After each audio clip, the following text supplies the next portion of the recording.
Hi hello నమస్తే అందరూ ఎలా ఉన్నారు? మేమైతే చాలా బాగున్నాం. లాస్ట్ వీడియోలో చెప్పాను కదా మేము ఫిలిప్స్ మిక్సర్ తీసుకున్నామని. సో ఈ వీడియో వచ్చి దాన్ని అన్బాక్సింగ్ చేస్తున్నామన్నమాట.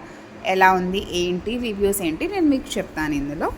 సో మా హస్బెండ్ని అడిగాను ప్లీజ్ అన్బాక్స్ చేయండి అని. సో ఆయన చేస్తున్నారు. ఈ మిక్సీకి 2 జార్లు వచ్చాయి. బ్రీఫ్గా చాలా బాగా రాశాడు, మాన్యువల్లో కూడా ఉంది. ఒకటి పెద్దది ఒకటి చిన్నది. చిన్న దాంట్లో మనం పచ్చళ్ళు ఆర్ చిన్న క్వాంటిటీవి ఈజీగా చేసుకోవచ్చు, ఎందుకంటే చిన్న జారే కానీ బాగానే కెపాసిటీ ఉంది దానికి. ఇది మొత్తం బేస్ అనమాట. సో మనకి ఎక్కువ స్పేస్ కూడా ఆక్యుపై చేయదు, చాలా బాగుంది.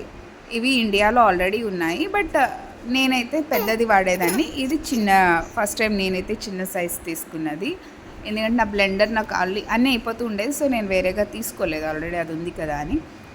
ఈ పెద్ద జార్ని మనం సిప్పర్లా కూడా వాడుకోవచ్చు, ప్రోటీన్ షేక్ అది చేసుకున్నప్పుడు. ఇదిగోండి, ఈ మూత పెట్టుకుంటే అయిపోతుంది. చక్కగా డ్రింక్లా వాడుకోవచ్చు అండ్ చాలా బాగుంది.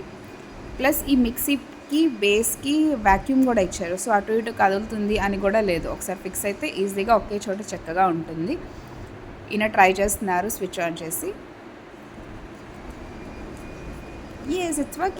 సో మా హస్బెండ్ ఇప్పుడు అన్బాక్స్ చేశారు కదా మిక్సీని. నేను నా స్టైల్ అన్బాక్సింగ్ చేశాను. అంటే ఈరోజు లంచ్లోకి పచ్చడి రుబ్బాను అండ్ నలుగుతుందా, ఎలా నలుగుతుంది అని రాత్రికి దోసపిండి రుబ్బడానికి ట్రై చేశాను. చాలా బాగా జరిగింది.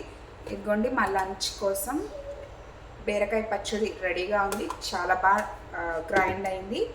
అండ్ దోసపిండి అనమాట, బాగుంది. అంటే ఇడ్లీ దోశ కూడా నేను ఇప్పుడు చేసుకోవచ్చు. ఇది సెకండ్ రౌండ్కి రెడీ అవుతున్నారు. నేను చిన్న జార్లోనే యూజ్ చేస్తాను, చెప్పాను చిన్న జార్ పేరుకే చిన్నది, కానీ దీనిది క్వాంటిటీ మస్తుగా పడుతుంది అనమాట.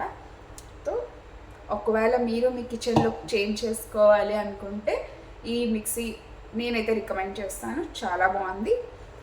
Okay, thank you.